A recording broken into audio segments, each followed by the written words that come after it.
নমস্কার, আমি রিতেশ চ্যাটার্জি। আমার চ্যানেল অ্যাস্ট্রোলজি উইথ রিতেশে আপনাদের সকলকে স্বাগত জানাই। আজকে আমরা আলোচনা করতে চলেছি 5ই এপ্রিল থেকে 11ই এপ্রিল পর্যন্ত সপ্তাহের সাপ্তাহিক রাশিফল।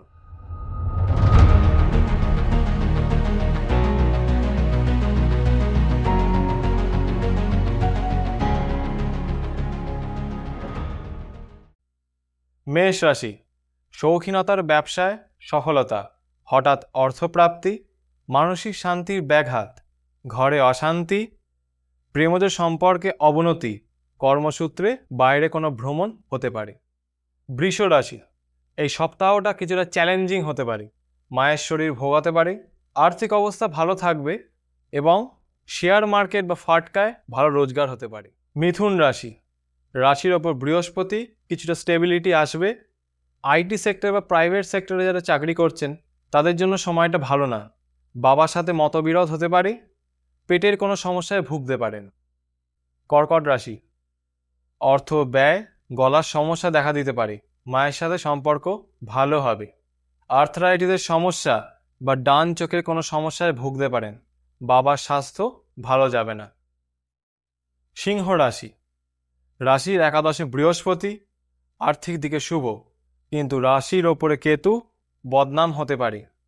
পার্টনারের সাথে মতানৈক্য ও ছোটোখাটো কোনো দুর্ঘটনা ঘটতে পারে।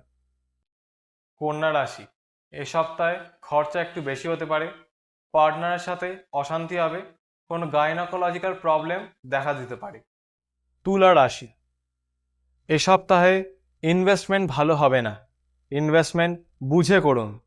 দাম্পত্য দিকে শুভ, আধ্যাত্মিক দিকে মন টানবে। বৃশ্চিক রাশি, ভুল কথা বলার কারণে বাড়িতে অশান্তি হতে পারে, সন্তানের গোঁয়ার্তুমি রাগের কারণ হবে। স্পাইসি খাবারের দিকে মন যাবে, কোনো ক্রনিক ডিজিজ থেকে মুক্তি পেতে পারেন। প্রফেশনের দিকে সময়টা ভালো না। ধনু রাশি, ভাই বোনের সাথে অশান্তি হবে, বাবার সাথে মতানৈক্যে বাড়ির শান্তি নষ্ট। দাম্পত্য দিকে শুভ, আধ্যাত্মিক দিকেও শুভ। মকর রাশি, বুদ্ধিহীনতার কারণে অর্থ ব্যয়, মানসিক শক্তি ক্ষয় পাবে, ঊর্ধ্বতর কর্তৃপক্ষের কাছে কাছাকাছি আসতে পারবেন। চাকরির জন্য শুভ। কুম্ভ রাশি, কথা বুঝে বলুন, পরিশ্রম করলেও বুদ্ধি সঠিক কাজ নিতে চাইবে না। সন্তানের দিকে শুভ, দাম্পত্য জীবনে অশান্তি। মীন রাশি, আর্থিক দিকে শুভ, খরচা বুঝে করুন, শরীরের দিকে নজর রাখুন, কোনো অ্যালার্জেটিক সমস্যায় ভুগতে পারেন।